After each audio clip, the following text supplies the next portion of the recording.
Once upon a time, in the kingdom of Joseon, Hong Gildong was born, the son of an influential nobleman and a humble concubine.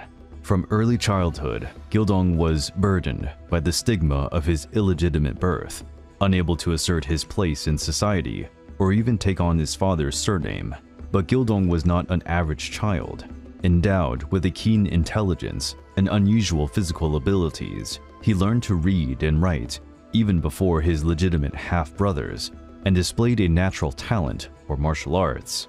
Nevertheless, despite his genius, the people around him constantly reminded him of his subordinate position. "You can't get in here," or "This is not for someone like you," were common phrases in his life. Weary of the unfair treatment he suffered and saw around him, Gildong took it upon himself to run away from home and seek his own destiny.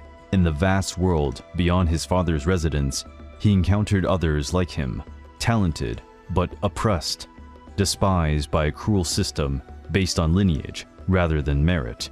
Gildong formed a gang with his charisma and intelligence. They were thieves in the eyes of the rich and powerful, but heroes to the poor. With his extraordinary abilities, he stole from corrupt rulers and redistributed wealth to those in need. His name became a legend and a beacon of hope for the underprivileged.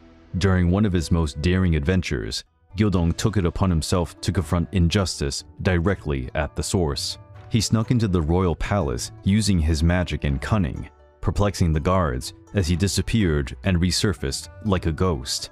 There, he found documents that implicated high-ranking officials in corrupt schemes. With that evidence, he exposed the government's corruption, forcing the king to act against his own advisors. But Gildong dreamt of more than just righting wrongs. He longed for a place where people could live free from the tyranny of birth and corruption. So, with his group of loyal followers, he founded his own kingdom on a distant island named Yuldo. There, he set up a fair government and a merit-based system where everyone could have the chance to prosper, regardless of their origin. His kingdom's fame spread, and eventually the king of Joseon himself, impressed by his achievements and acknowledging the loyalty of his people, granted Gildong a title of nobility, legitimizing his position and his kingdom. From a humble birth to a renowned ruler, Hong Gildong became a symbol of justice and endless possibilities. His story, passed down from generation to generation, still inspires those who seek a fairer world, proving that a person's true worth comes from their actions and character, not just their lineage.